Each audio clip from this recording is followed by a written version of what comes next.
ನಮಸ್ತೆ, ನನ್ನ ಹೆಸರು ಅರ್ವಿ ಅಂತ. ಅರ್ವಿ ಕಿಚನ್ಗೆ ಸುಸ್ವಾಗತ. ಎಲ್ಲರಿಗೂ ವೆಲ್ಕಮ್. ಫಸ್ಟಿಗೆ ನಾನು ಸ್ಪೈಸಿಯಾಗಿ ವೆಜಿಟೇಬಲ್ ಮ್ಯಾಗಿ ಹೇಗೆ ಮಾಡೋದಂತ ಹೇಳ್ಕೊಡ್ತೀನಿ ಬನ್ನಿ. ಒಂದು ಟೊಮೊಟೊ ತೊಗೊಂಡಿದ್ದೀನಿ, ಒಂದು ಆನಿಯನ್ ತೊಗೊಂಡಿದ್ದೀನಿ, ಒಂದು ಕ್ಯಾಪ್ಸಿಕಮ್ ತೊಗೊಂಡಿದ್ದೀನಿ, ಮತ್ತು ಹಾಗೆ ಒಂದು ಬೀನ್ಸ್ ತೊಗೊಂಡಿದ್ದೀನಿ. ಇದನ್ನೆಲ್ಲ ಸಣ್ಣ ಸಣ್ಣದಾಗಿ ಕಟ್ ಮಾಡಿ ಇಟ್ಕೊಂಡು ಇವಾಗ ಒಂದು ಬಾಣಲಿನ ಬಿಸಿ ಮಾಡ್ಕೊಳ್ಳೋಣ. ಅದು ಬಿಸಿ ಆಗಿದ ತಕ್ಷಣ 2 ಸ್ಪೂನ್ ಆಯಿಲ್ ಹಾಕ್ಕೊಳ್ಳೋಣ. ಇದ್ರ ಬದಲು ಬಟರ್ ಬೇಕಾದರೂ ನೀವು ಹಾಕ್ಕೋಬೋದು. ನಂತರ ಸ್ವಲ್ಪ ಈರುಳ್ಳಿ ಹಾಕೊಳ್ಳೋಣ. ಈರುಳ್ಳಿ ಹಾಕೊಂಡು ಚೆನ್ನಾಗಿ ರೋಸ್ಟ್ ಮಾಡೋಣ.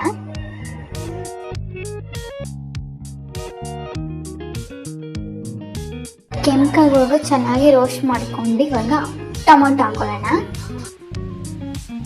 ರೋಸ್ಟ್ ಮಾಡ್ಕೊಳ್ಳೋಣ.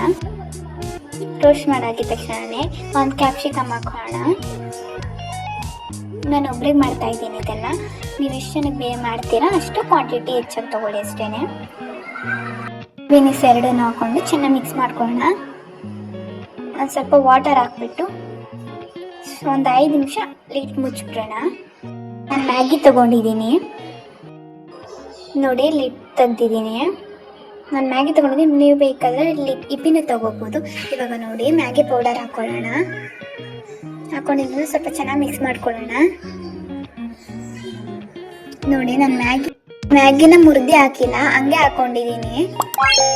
ಉದ್ದಕ್ಕಿದ್ರೆ ಮ್ಯಾಗಿ ಚೆನ್ನಾಗಿರುತ್ತೆ ಅಂತ. ಸೊ ಒಂದು 5 ನಿಮಿಷ ಬಿಟ್ಟರೆ ಈ ಥರ ಆಗುತ್ತೆ ನೋಡಿ. ಇದನ್ನೆಲ್ಲ ಕ್ಲೀನಾಗಿ ಮಿಕ್ಸ್ ಮಾಡ್ಕೋಬೇಕು.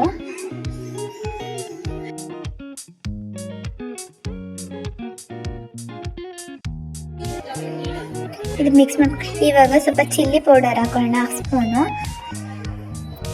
ಹಂಗೆ ಧನಿಯಾ ಪೌಡರ್ ಹಾಕೊಳ್ಳೋಣ 1/4 ಸ್ಪೂನು. ಹಾಕೊಂಡು ಚೆನ್ನಾಗಿ ಮಿಕ್ಸ್ ಮಾಡ್ಕೊಳ್ಳೋಣ. ಅಷ್ಟು 5 ನಿಮಿಷದಲ್ಲೆಲ್ಲ ರೆಡಿ ಆಗಿಬಿಡುತ್ತೆ ನೋಡಿ. ಸ್ಪೈಸಿ ವೆಜ್ ಮ್ಯಾಗಿ ರೆಡಿ ಆಗಿದೆ ನೋಡಿ. ನೀವು ಮಾಡ್ಕೊತೀನಿ, ಹೇಗೆ ಬಂತು ಅಂತ ಕಮೆಂಟ್ ಮಾಡಿ, ಲೈಕ್ ಮಾಡಿ, ಶೇರ್ ಮಾಡಿ. Thank you.